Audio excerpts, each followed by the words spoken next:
Still have you go over to Enerex's monthly webinar. The emergence of the digital acquisition channel is the topic this week.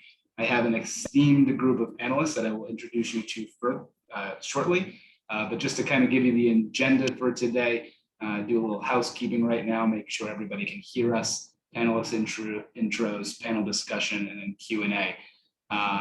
With that, I will kick it over to our marketing coordinator, our esteemed Joe Monroy, for some housekeeping items. Good morning, everybody. So just a few housekeeping items here. We want your engagement. So the Q&A functionality is enabled. So if you have any questions, please be sure to ask them in there. Additionally, you can also chat with our hosted panelists, which will only be visible to the panelists. If you move your mouse to the bottom of the screen, you'll see both the Q&A and the chat functionality.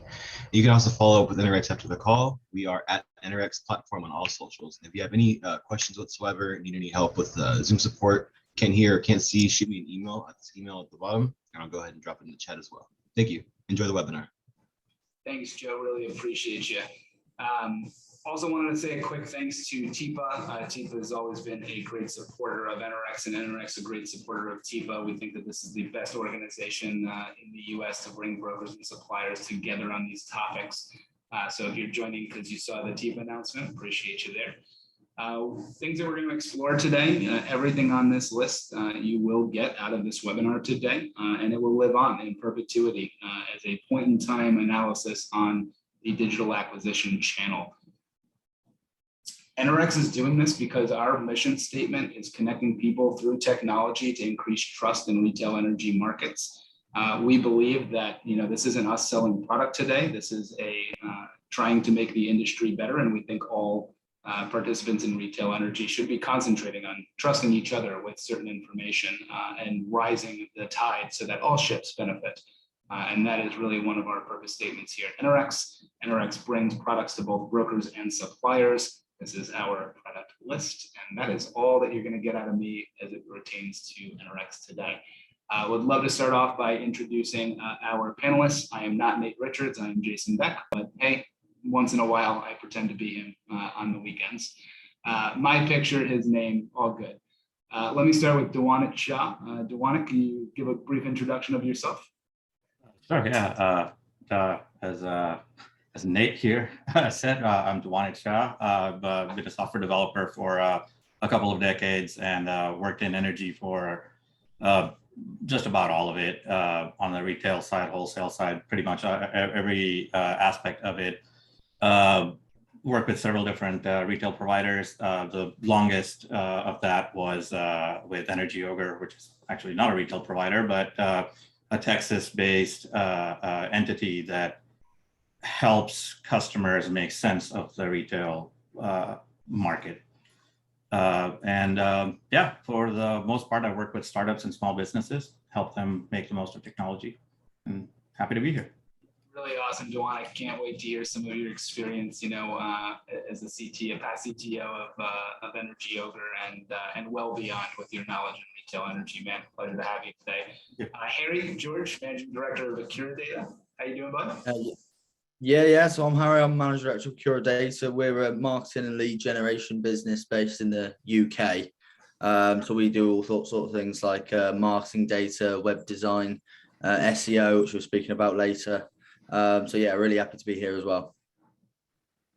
Awesome, Harry. And yes, I'm not just having somebody here from the UK just because he sounds awesome, but because of the knowledge that he possesses around the UK and the US digital channel experience. So Lee Miller, Amerigy, second time panelist, right? I think we've had you on once before. No, yep. First time, man. Well, this is the first time. So yes, Lee Miller, co-founder and managing Amerigy Energy in Texas.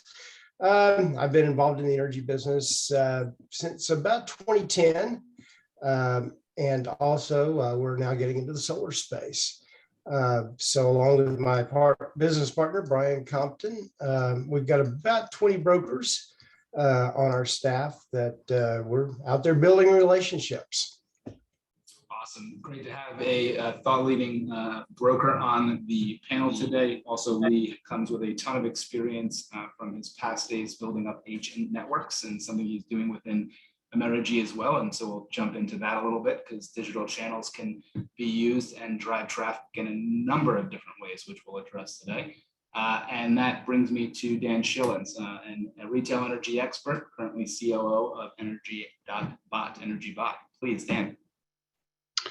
Good morning. Thanks, Jason. Yeah, head of commercial currently at EnergyBot. My career, over the last better part of 20 years has been focused on deregulation, with the vast majority of that close to, I think, 18 years now in the energy space.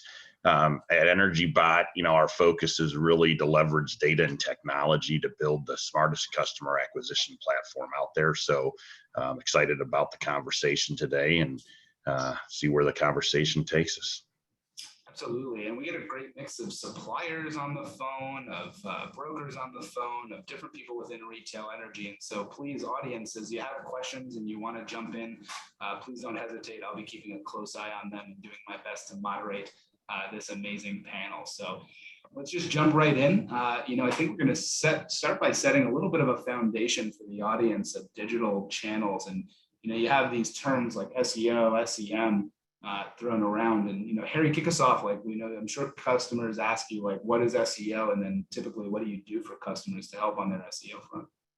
Yeah, of course. So in regards to SEO, it stands for search engine optimization. So it's all about making your website the most sort of quality and getting the most sort of out of it. I have listed down quite a few things that I think work quite well to boost SEO. So things like blogging using targeted keywords to boost traffic and authority to your site.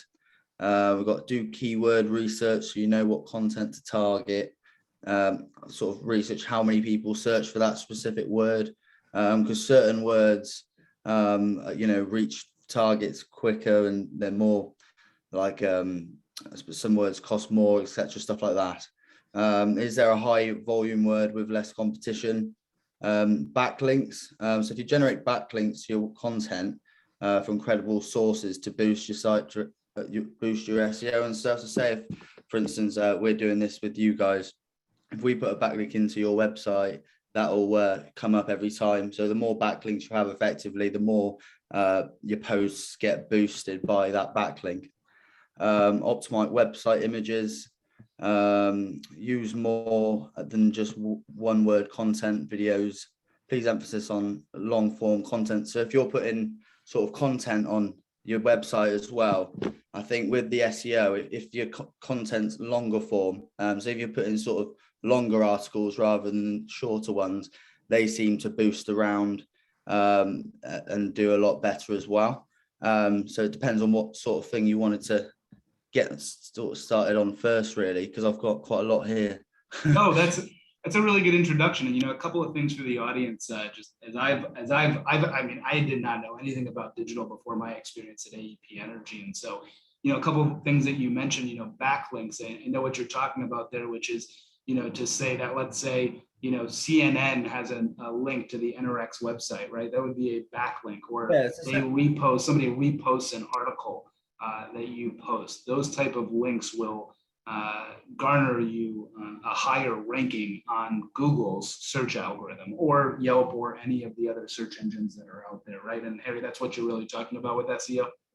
Exactly, yeah. So it gives you a sort of your posts and stuff like that, a sort of a higher authority when you got like a hyperlink for essentially the more prestigious the company is, the better, really, I sort of assume, because if they're going on, say, a website that everybody knows sort of is world renowned to be trusted, and you've got a backlink there, they're gonna think that you're a trusted source as well. Yeah, absolutely. And so when a consumer types in something like Texas electricity rates, right? Dhwanit, I know you have a lot of experience here, and I'm sure some of these, you've noticed, and you might even know how much they're paying for some of these keywords here. But comment a little bit about, what's the difference between SEM, which is kind of appearing here at the top where it says ad next to it, versus SEO, search engine optimization, which is, going to be the top results that appear below. Yeah. So if search results were Sorry.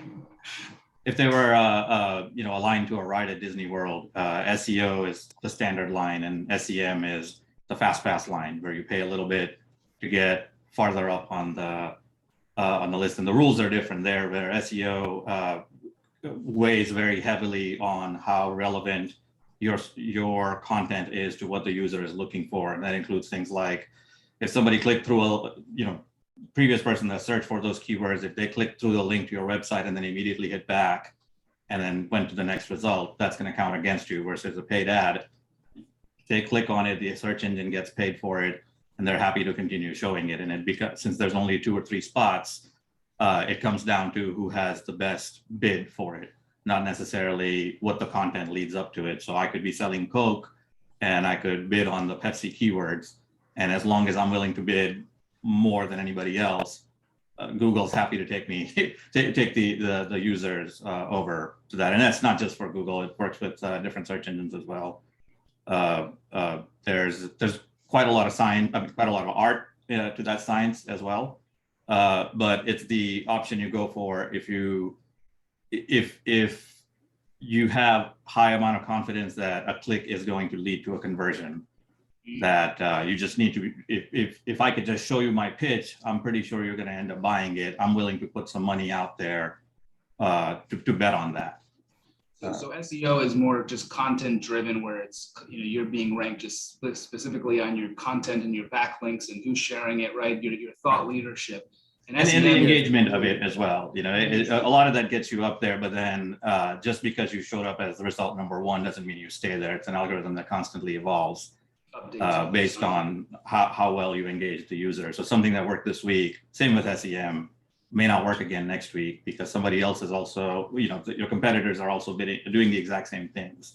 And the algorithms are constantly updating too. And there's a timing element to it, right? Like number of days, that your web page has been up and operational, right? Like there's a denotation that's under 2 years, I believe, in SEO too. But there's the search engines never make their algorithms public, right? So you could have tips, but you never know for sure what's going to work. So there's a whole lot of trial and error that goes into that. Just about a whole lot of things individually help or hurt your chances. But at least from what I've seen, for search engines to continue staying relevant, they weigh pretty heavily how likely the user is to stay on your site afterwards, because companies like Google, Facebook, being smaller search engines as well, they're able to follow what the user does after they leave the search engine results as well. So you go to a website, they have Google Analytics. Google's still going to know what you did on that site. Did you continue to go to additional pages? Did you actually end up buying something? Did you just close out your window? Things like that, all of that. And a lot of this is guessing and determining based on what results you see. Google doesn't necessarily come out and tell you all of this, but it really sounds like a lot of that is then the knowledge of what your people that will buy your product, what words that they are going to search for. That's like the biggest hinge that both of these, SEO and SEM, stand on. It's just SEM, you can pay to be at the top, like you said. I like your fast pass example in Disney. But that's really a good education, I think, for the audience. Lee, Dan, anything else to add there in terms of what is SEO, SEM, and how it drives traffic? Are these things that you're imploring at both of your companies to continue to drive traffic? Well, you got to use it. It's pretty. Don't really have a choice.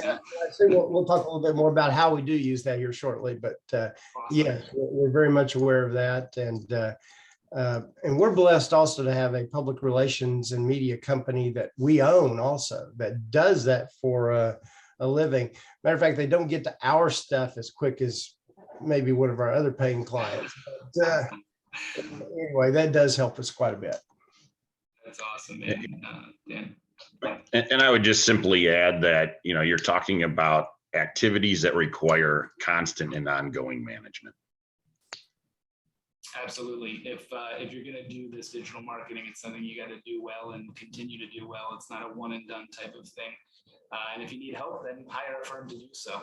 Plenty of them out there, one of which is on the call. So two of which are identical, actually. I think Dhwanit does this as well in his consultancy background. I just don't give you enough. I see you as a CTO, man. I'm sorry, but you're a consultant right now. All right, cool. So let's jump to the next question, which is kind of maybe talking a little bit about the history of where the digital channel has been and what you've seen over the course of 20 plus years in this industry. And so I'm going to start with Dan. Dan and I have met each other way back in the day, 2007, 8, something like that, Dan, right? Yeah, and I'm only in the industry 16 years. I think you got a little bit on me, maybe by a couple, but would love to hear from you. Like, what was, when you were with suppliers, what did you see in digital acquisition and how did it grow? And then what led you to get involved with Energy.bot being a thought leader in the Texas, market and beyond, and PJM and beyond? Thanks, Jason. Yeah, I think you have to go back and really think of where this came from. And as the industry began to transition into the digital space, it was a matter of really getting comfortable, I think, from a supplier perspective with the ongoing and growing technology and a willingness to invest in it. And as access to data, both customer data, energy related data became available, that all started shaping this process.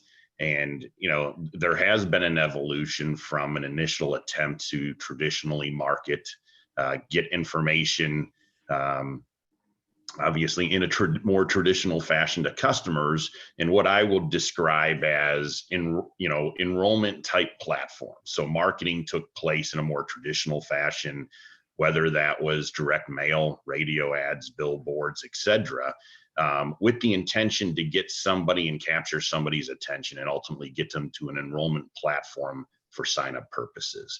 So a way really of reducing back office cost to drive down. I think from there, you saw the evolution of kind of the email campaigns emerging and starting to engage customers really for the first time purely in a digital fashion via email, and then trying to get them to those same type of enrollment platforms to start converting. Success I had as a supplier, one of the things we did is we took that technology and started building out a tablet-based technology for door-to-door agents to be able to stand on a doorstep and be able to digitally capture the customer's information, again, get them into the enrollment queue and streamline processes. All of that has taken time to evolve over the last decade plus. And now we're getting to the point, kind of for the first time where it started in residential, getting customers, engaging them digitally through SEO, SEM that we were just talking about, and really trying to drive them through a more complete customer experience. What we saw at EnergyBot was there was a significant underserved segment of the market, that being in the commercial space, and we launched commercial first with our attempts to go out there and start engaging commercial customers in this fashion and bringing them in. So we're excited about that. Hopefully that gives everybody a little bit of a history and transition of kind of how we got to where we're at today. No, it does. And you started touching on some of the different things that, I lead into some of the conversations with our other panelists, when we talk about the access to data, and especially within the small commercial market, as well as the residential market, if you can see what a customer's usage has been, right? And we talk about like the Texas market with residential kind of moving into Dhwanit here, then you're able to really match them up with the best plans if you really truly know those plans and what the cost and the price points and the breaks are, right? And the gaming of the Texas residential market that people have done. And so Dhwanit with Energy Ogre, what were some of the predecessors that led Energy Ogre to kind of decide to do this methodology, and share maybe a little bit about what that process was? Yeah, so it sort of happens with just about every industry where a new idea comes up, and then as competition builds up, people find other ways to compete, to differentiate themselves from competitors. And when you're selling something like electricity, where it's not like bottled water where you might have different tastes, or maybe there might be a few different things that you could do with it. Your electricity is staying the same. There's really not the only thing that's going to be different is your experience. And frankly, once you've signed up for it, there's really not much of an experience. You get a bill, you pay it, as long as you don't have any you're not having a bad experience. You don't really care who you're signed up with. And it's easy to make a decision that looks good up front and then just not pay attention to it until you get a really high bill. And if you're used to going out and buying gasoline where you see $2.50 a gallon, it's the same no matter how many gallons you buy, you don't think that something else that you purchased at X cents per kilowatt hours will change based on how much you're spending. And then it's difficult for an end user to do the math to figure out what their bill will actually be, because they don't really necessarily even have a good way of knowing how much they used till they get the bill. They're not out there looking at their meter.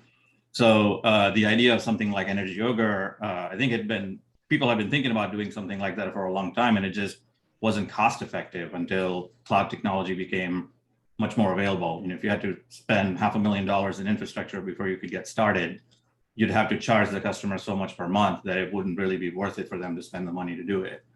And to go in and create something that's works the same whether you have one customer or a million customers, more or less. The scaling part is not as expensive that you can do with cloud. That made it much more feasible. From a commercial perspective, it's still a bit difficult to do that because commercial deals aren't exactly like residential deals, and also people who've been in the industry for a while, they're used to having a different experience. If you have a pretty large consumption pattern, you're not going to feel comfortable just going on a website and typing in an address and just being like, yep, we're switched. You're going to want to know more details about the plan that you have. And it's changing now as people become more comfortable doing these things online, and a lot more of that information is available digitally. You're not having to fill out a document and fax it over to request usage. You're able to get usage in real time. That the process that worked on residential side is becoming more and more feasible to do on the commercial side. You could still have a dedicated agent that goes back and forth with you, but it's not necessarily something where you have to meet in person or have a long phone call and exchange documents and fax things over and so on. Yeah, I continue to hear that more and more importance and hinging of why a digital experience can be good or bad for the end user has to do on that data historical usage side and how easy it is to get. So for those that are on the call, let's continue to push those utilities that don't have that information readily available to get that information readily available. And I'm looking at you, Massachusetts and New England, in your awful processes. But nonetheless, Texas is a great market to do that in. We know Illinois, PA, New York to some extent if you're a supplier, right? There are a lot of markets out there that do provide that real-time data. And so, Harry, with your experience in the United Kingdom and anything in the US as well, was there any differentiation in the UK in terms of like how the digital channel came to be and how prevalent it is becoming? Well, in the UK, the strategy seems to be cold calling seems to be the main way they get the business. So obviously we have a data arm of the business. So we have a lot of we've got about 30 UK energy broker clients in total. And they all seem to cold call. I know Lee did mention email marketing as well. A lot of people start doing that. But I feel like not many businesses sort of in the UK use the website unless they're an e-commerce business, they're not really using it. It's just sort of there so you can sort of see the services. It's not doesn't actually have an actual function. But I'd say definitely cold calling seems to be I'd say one and only really option that they really use, to be honest. Yeah, we talk a little bit, one thing that I've used in the past and I'll share with the audience here is you got two different types of marketing channels. You have push marketing channels and pull marketing channels. A push marketing channel is when the marketer, the salesperson, is actually driving the sales process, right? They're pushing that customer, not too hard, by the way, and not anything against the rules, but pushing that customer to sign. Direct mail is an aspect of is kind of like a little bit of a hybrid. It's more pull marketing, right? And so and definitely digital marketing is a pull marketing channel. You're throwing something out there to the audience, to the world, and you're seeing what comes into you based on that, right? It requires the audience member to search for something. And again, telemarketing, door to door, those are definitely more push channels, and that doesn't mean that they're not driving through a digital experience. And so Lee, you had some experience through the Ambit network, right, prior to doing Amerigy. And so just talk about that. Like that was a very digital type of platform, but it was really driven through social networks and through agent networks, right? Very much so. I came out of the Ambit world, and Ambit, when it began, was very much built around software. And that was the portal to everything, was the website. So signing up a customer, taking care of your business, all of that was done on the website. I was privileged also to become an Ambit broker, which was a little bit different. That's where I got into more of the large commercial business. But the website is definitely something that we all of the energy business through with our brokers. We still have that relationship basis out there with the public. We're not much into the door-to-door or knocking for dollars. Our brokers basically have those relationships and develop those relationships, and that's how we do business. But everything does focus around our website and our digital systems, and it wouldn't work without it. That's awesome, man. Yeah, and I think it's a great other way to drive, traffic when we talk about digital enrollment channels, is getting people that aren't really selling energy on a day-to-day basis. They might have another full-time job, but if they get a great deal for their home and then they share that with their friends and have a promo code and maybe can get some money from that, it is a great way. It's something that many companies have used, including Zoom, ACN Network, and Ambit as well being a great example. And brokers can do it, suppliers can do it, social networks are awesome. Balance Energy is another example that I had that was very social in nature and sold to DE.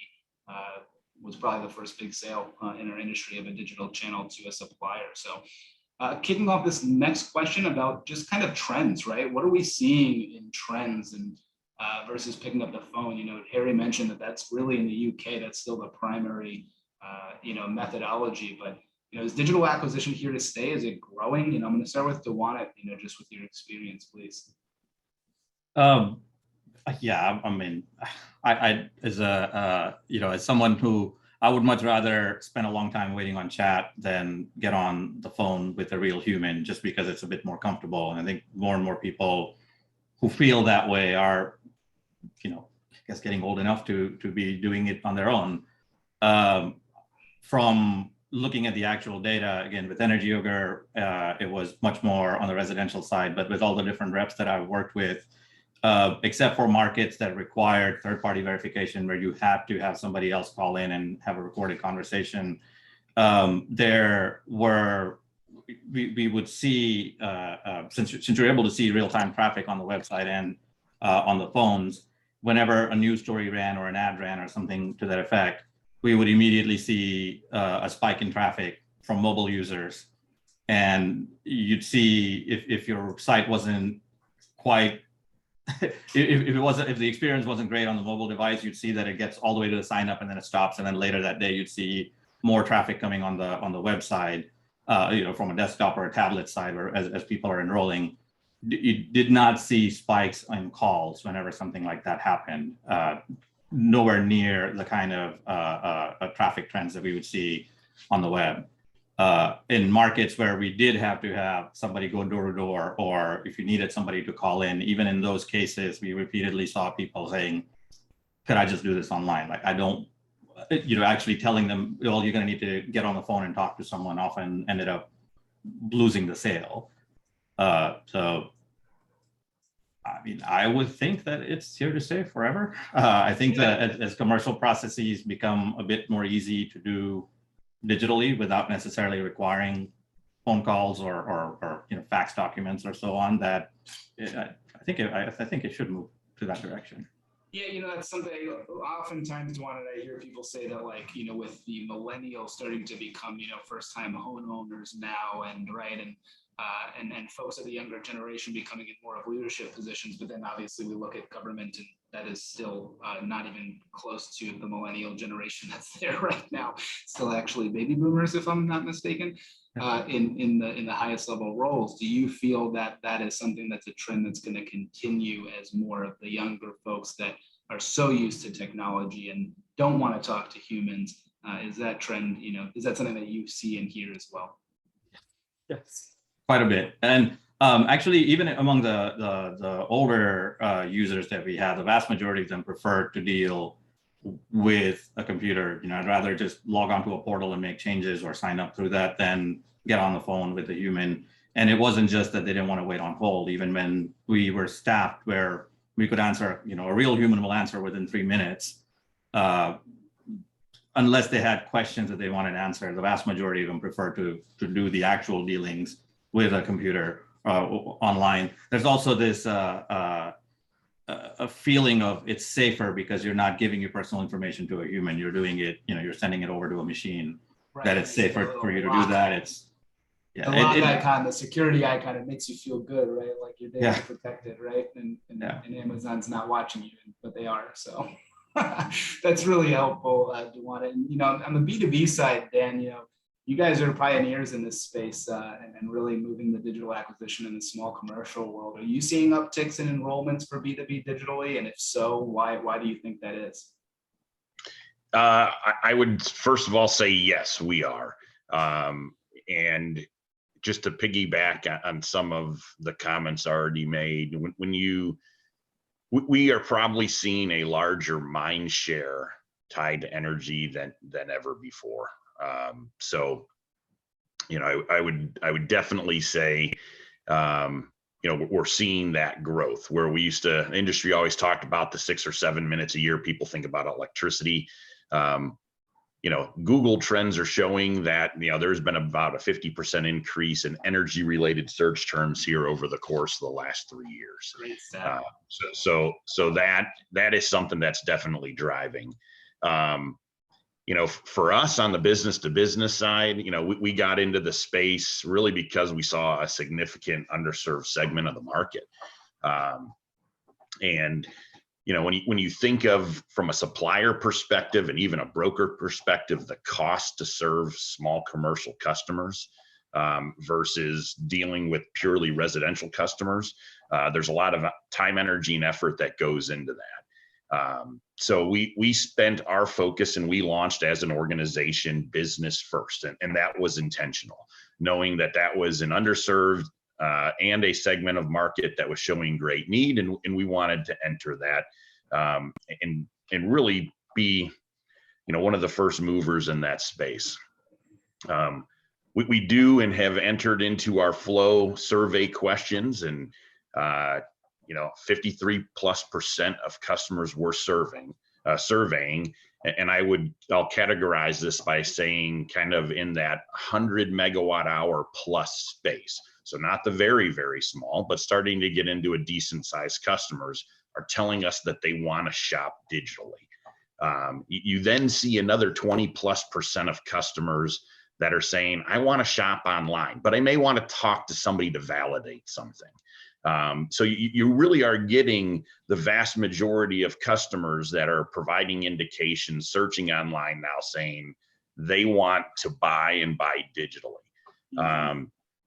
And they're looking for more information. They're looking for that experience that we've been talking about, and we've invested heavily into that because they want to land on a site that they can trust, and the information and content has to be good. It has to be fast. They need some immediate feedback, and quite frankly, you got to eliminate, the exceptions. And one of the things that we have focused on in this business segment in order to make it work is reducing kind of the breakage and the multiple touch points in the process. And we have focused on building kind of what we refer to as a no-touch process so that we can get a customer to the site, from shopping to buying to supplier submission, and even that confirmation back from that supplier without ever having to have a human interact with the customer. And we're doing that right now with over 50% of our orders. So this is a segment where the commercial space is definitely growing, and it's ripe for opportunity. Yeah,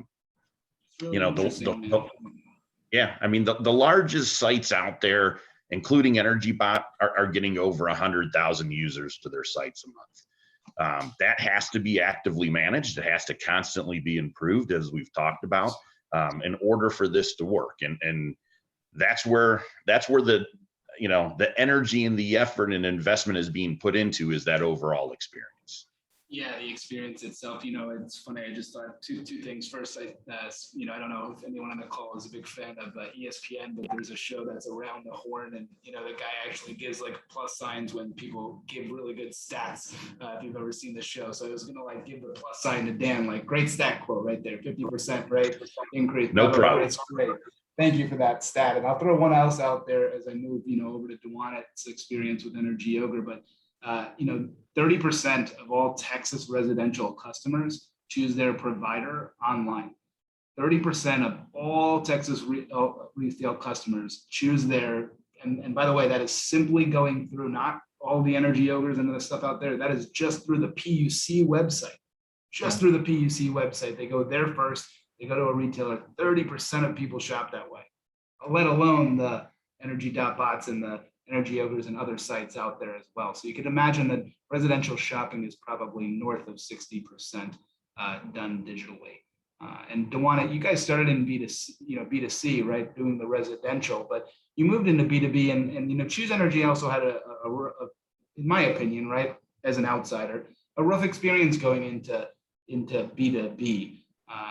What was the experience like at Energy Ogre? And do you feel like so our primary focus was residential. I mean, to a point where I don't think we were actively talking about our commercial desk, even on our website. We continue to get people who were happy customers, like we'd save them a bunch of money for their house and they'd go, can you do something for our business? And there was enough of a demand of it that we just sort of started doing it as we don't want to keep saying no to people.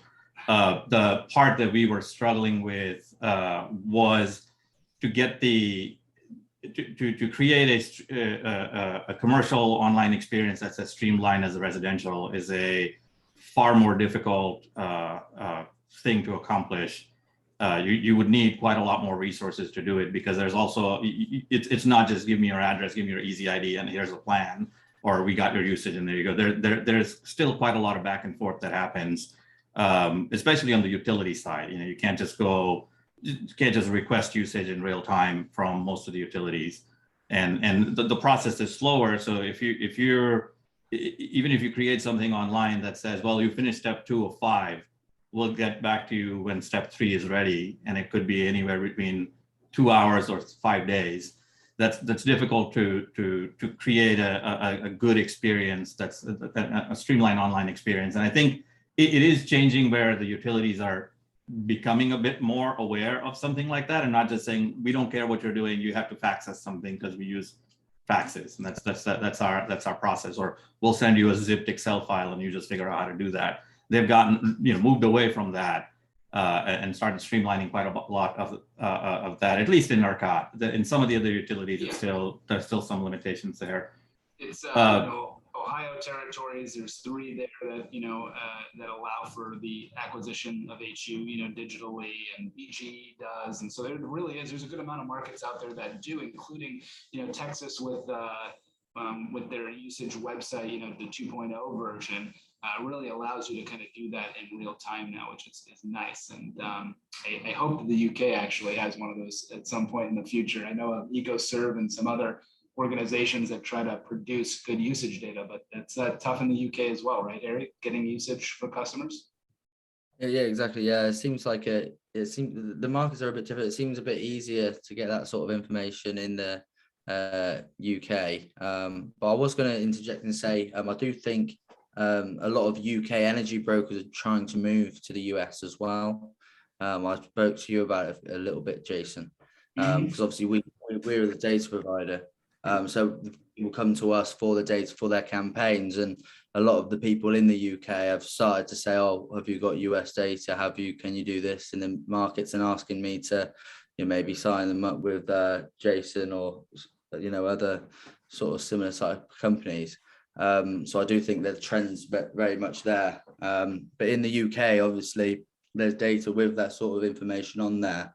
But in the US, it seems to be a bit more broad around sort of what information you can actually sort of provide. Yeah, there's the GDPR rules in, in UK that, again, we might see that in the US though one day. California is already considering that, and those are the rules of like what information and who owns the information, right? The data, and really the customer does. Utilities are going to still hang on to the utility information, right? The usage data, because it's the last thing that they can hold on to. So always an uphill battle. But in the commercial space, typically a lot of deals are done through agent networks, right? And through people who know people or participating in Rotary clubs or what have you in the local areas. And so, Lee, your experience with that, small commercial customers, like just doing something digitally, like if you had an agent that just left behind a card and said, hey, go to this website and sign up, and they told them about it when they were in a meeting, versus them walking the customer through, like, hey, go grab a bill, let me show you my tablet, right, let me go through, right, and do this with you while you're right here in front of me. What's your experience in that, of using the social networks? Well, as you know, we started as a B2B, just doing commercial, and just like I was said earlier, a resident has a business. Well, a business has a residence. So that's what got us deeper into the residential world. But in regards to signing up a business customer, we're still not there yet where it's without human touch. We're close on some of the smaller stuff to be able to do that through our web portal or through Generator. I think we're getting close to that using those APIs. But most situations, we're going to have to be involved at some level, whether that's at least looking at the data at the final end before it's submitted to the supplier. So I think we're getting close, and I'm looking forward to, as a matter of fact, when I came from the Ambit world and we started Amerigy 2 years ago, we were extremely surprised that the whole industry worked off of Excel spreadsheets. Because for 10 years, we didn't have that experience. We were pretty much digital from day one. So it was a big learning curve for Brian and I, and trying to get our systems up to speed to deal with those situations, from many suppliers.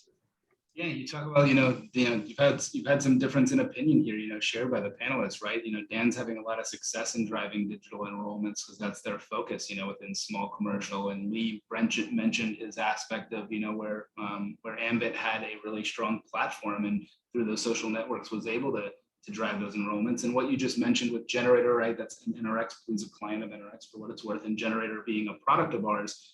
To drop, an online enrollment flow for both residential and commercial. Again, it takes constant improvement of that process. So, that's the one key that we've heard across everybody on this panel is that it does take constant improvement, understanding your customers and driving a better experience. And so, yes, it's for small commercial. It's more for residential right now than it is for commercial, but that's just because commercial customers are more used to shopping online than commercial customers. We all, as consumers and residents of our home, we're used to online shopping. Businesses will follow that same trend, in my humble opinion, and I think I see a lot of nodding heads from our panelists as well. Now, there's a lot to digital marketing and innovations within the digital marketing space. We touched a little bit on driving traffic through agent networks, and we'll touch on that a little bit here in a second more, but we talked about SEO, SEM, there's retargeting ads, there's YouTube videos that, then go into an advertisement. There's so many different things when it comes to managing your digital experience, but I was curious if some of the panelists would share maybe some of their, not secret sauce, but other channels that they're utilizing. And, we'll start with that, like, with a broker network, right, Lee, of all these agents that, are introducing the topic of energy to people within their network. What are some of the keys that you do or you encourage those agents to do to drive more? Yeah, thanks, Jason. We are very much as a relationship basis. We're on those social media networks to prowl on. Oh, we're losing your bandwidth a little bit there, Lee. Might have lost you, but We'll come back to that in a second as he catches back up with that. And Dhwanit, if we can move over to you. Oh, sorry, Lee, I apologize. It kind of cut out there for a second, so I jumped in on you. Go ahead, one more time. Sorry about that. We do encourage our brokers to work Facebook, LinkedIn, Twitter, looking for. I mean, two times this morning there was somebody saying, "Hey, who's the best supplier out there? Where do you get your electricity?" We're able to chime in on that, and so it is a big channel for us. The referrals that we get through social media are huge. With the media company you have and your expertise on just writing stuff, do you even like I mean, we do this for our brokers sometimes, talking to the suppliers, you know, and trying to get them to do more automation, you know, with the Enerex platform, or have you, like, we'll pre-write an email that somebody else then just takes and posts. And is that something that you do for your agents, where you give them like canned, you know, postings to do? We do. We give them posts, we give them graphics, we encourage them to share other things. We also do news items. Here's a news item that you can take and you can put that on your page and make a comment about it and bring it down. We get lots of leads through situations of that nature where you're just commenting on a news story. I mean, right now, natural gas prices are huge, are way up there. You know, we had a spike of, you know, $7.40 yesterday. Okay, you know, you better, you know, get in a contract now, or otherwise you're in trouble. May prompt closing at 7 should scare a lot of people, considering that the last time we saw that was when it spiked over to around $11 to $13.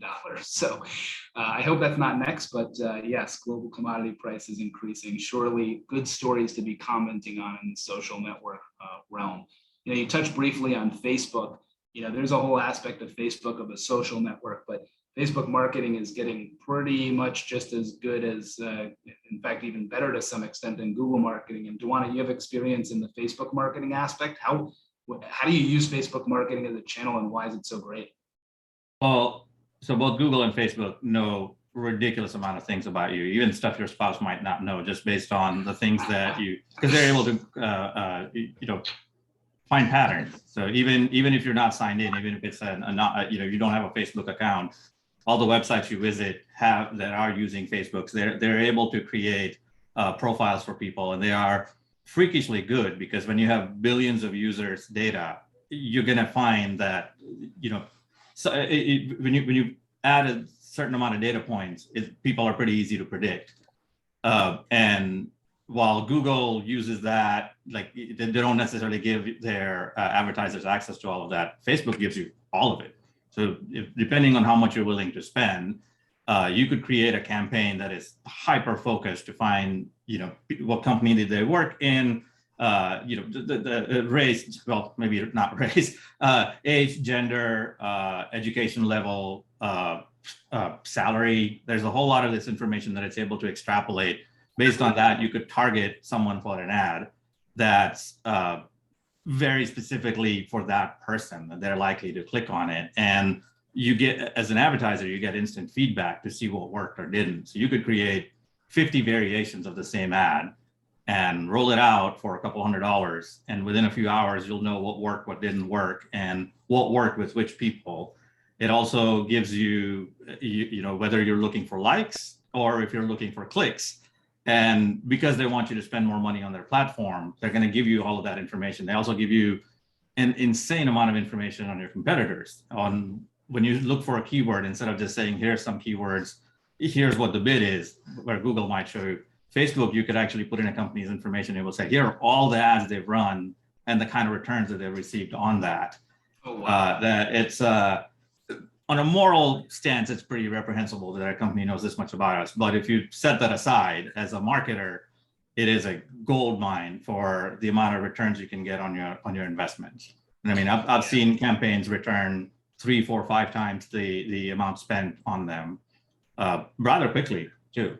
That's fantastic, man. And the hyper targeting, I think, on that is really awesome. And Harry, you know, I'm just going to transition to the next question, but ask that you comment on that too, because I think you can, as I phrase this. You know, we've talked a little bit about this, but just for the audience, like, what resources do you need in order to drive, you know, digital enrollments? We always talk about a 3-legged stool, right? People, processes, systems. Shout out to Shelby Puckett for teaching me that. But Harry, you know, when you talk about, you're a vendor, right? And so maybe a lot of these brokers that you work with, they don't have people on staff. And so, you know, what do clients typically hire you to help them with? And if you want to, you can talk a little bit about that Facebook, you know, side too. Yeah, of course. Yeah. So the main arm of our business is obviously the data. I appreciate we've only just sort of started doing data in the US, and I'm sort of starting to understand there is differences between the UK market and the US market. But with the data we have, it contains things like business data on like employee turnover, how many employees they have, what their turnover is. A lot of solar companies like to know like the square footage of the building, stuff like that. We can provide that information. And so it depends. We like, instead of sort of, we like to sort of listen to the customer first, because everybody's got a different strategy or a different goal.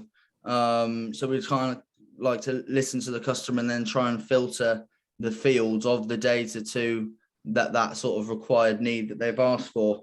So there's so much data out there, but that's the main arm. And then we upsell products. So once we usually get them on the data, we'll upsell and say, you know, do you want your web design done? We create obviously websites and do all the SEO sort of stuff that we've been speaking about earlier on as well today. That's helpful, Harry. And, you know, so again, there's the outsource option, and then there's also the, you know, build a business that's solely around a digital flow. And I mean, that's what EnergyBot has done, really focused on building these resources internally. But besides what Harry mentioned, which I believe are all things that you guys do internally, what other aspects do you think firms need to drive digital enrollments? Yeah, and I'll touch on a couple of things here, but you know, you're talking about creating a product. You need to have designers. You need that SEO expert. You need engineering and data analysts. I mean, all of those come into a play when you talk about building an organization going down this path. And when you want to build that digital experience, you have to really build a great one, not just automate some transitional or traditional method of engaging a customer. You know, I've equated it with our team often. You know, it's not that different from traditional sales. I mean, you have to engage a customer and build rapport digitally the same way a salesperson would go out there and try to, you know, build that rapport with the customer.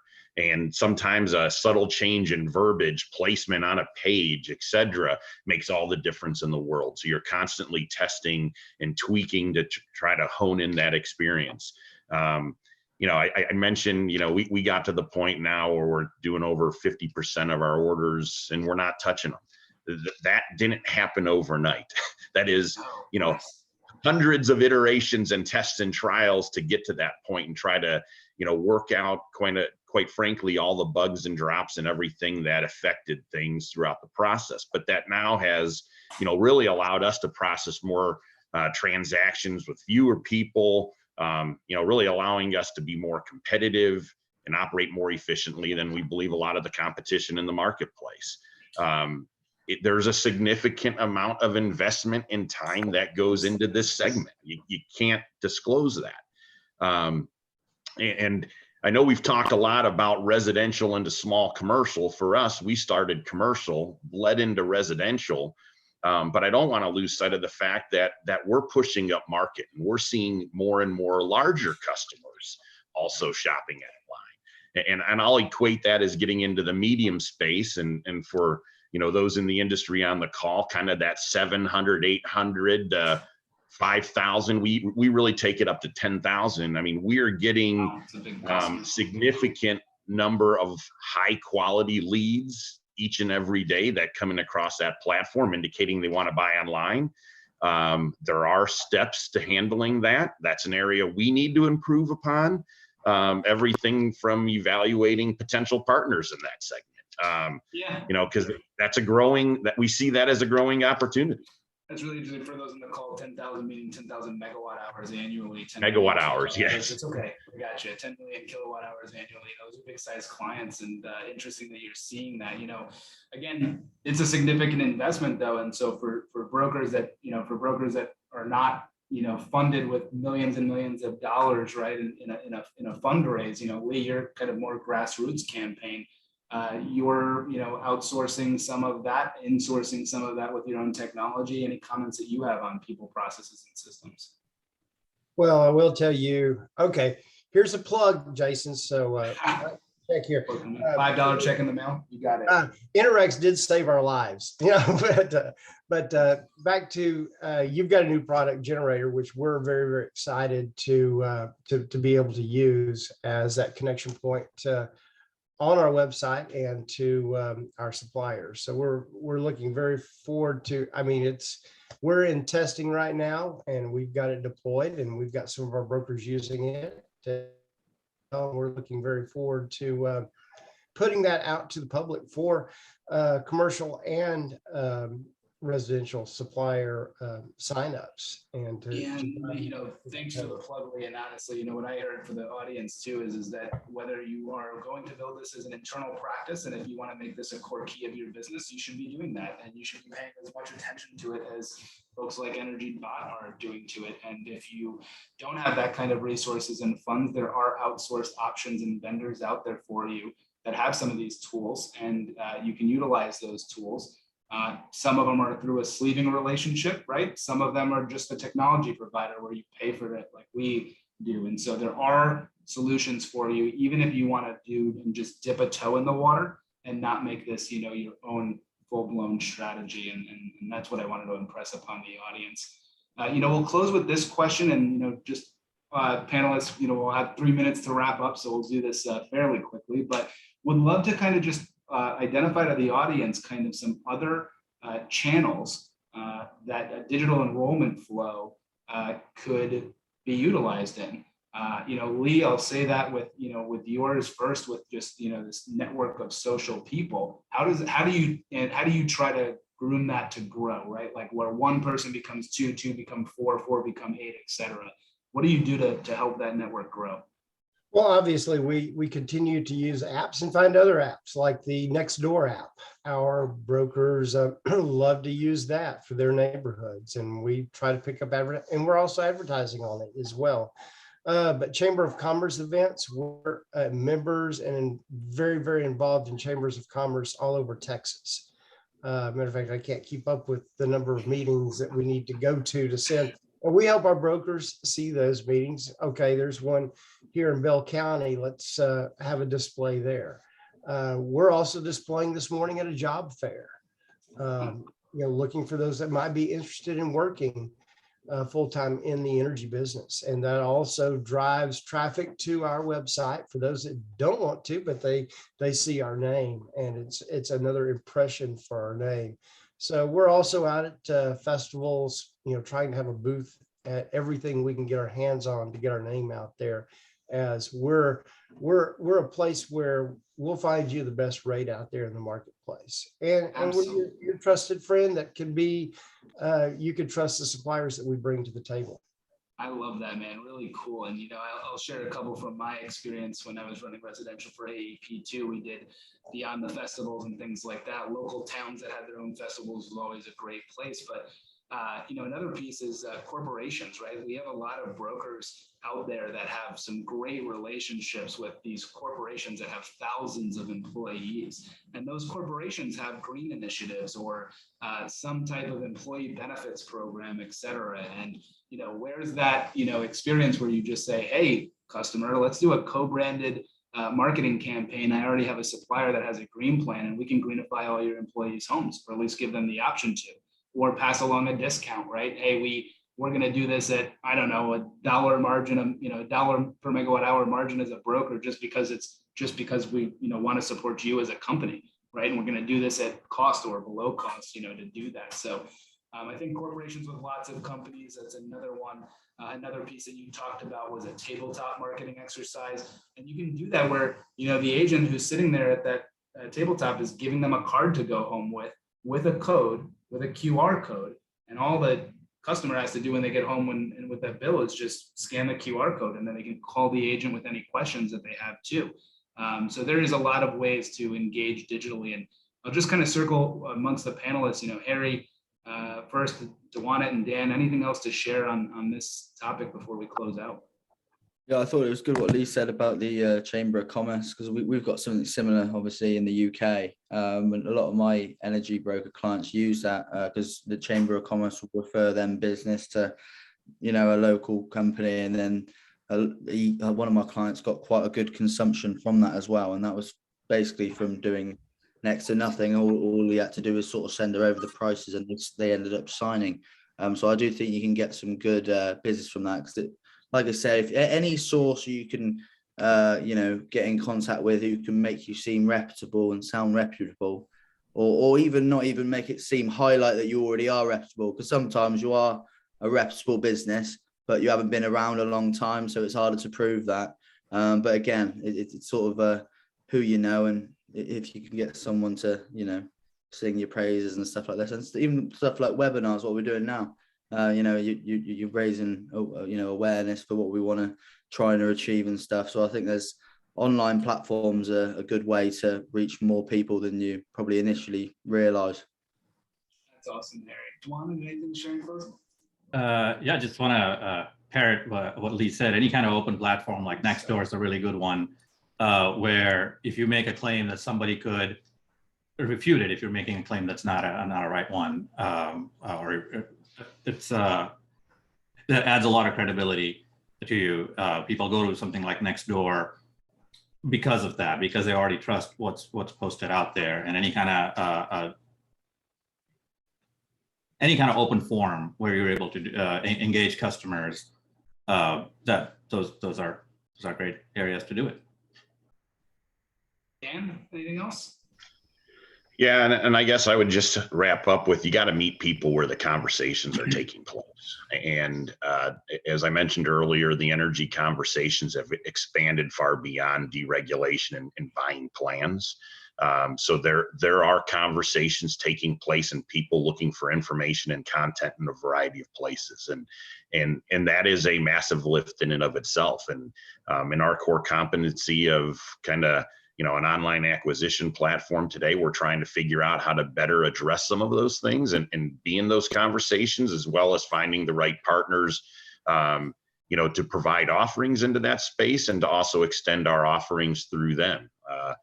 As we've built out, API internally, as well as iframes or white labeled solutions, and finding ways to leverage partners, engage in those conversations is really the best way to expand your reach. Well, it's really great thought leadership shared here, gentlemen, and I appreciate you guys all living this mission of making sure that retail energy comes together stronger and sharing some of these insights. No one shared secret sauce today, but definitely some fantastic ideas for the future of what the digital enrollment channel can be. So thanks to the audience that participated today. What I will tell you is that we have some really cool things coming up here in terms of conversations. First, we got the Tifa meeting in Dallas. If you are not going, you should be. It's going to be a lot of fun. They're hosting it at the Ritz. I'm staying around the corner because I didn't want to pay $500 a night. But would love to see you out there in Dallas, and then the Northeast Conference in Chicago is August 25th. The big thing that I did want to call out, though, to the entire audience is our next monthly webinar is going to be pretty awesome.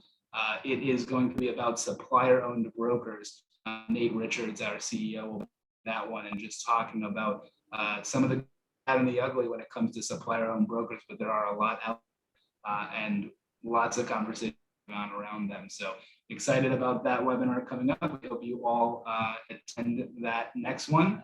Send us any topics or ideas that you really want Enerex to discuss. And if you want to right now, register for our next webinar. You can literally scan that QR code and RSVP for the next webinar on the spot. So with that, I bid everybody adieu. Thanks so much for your time today.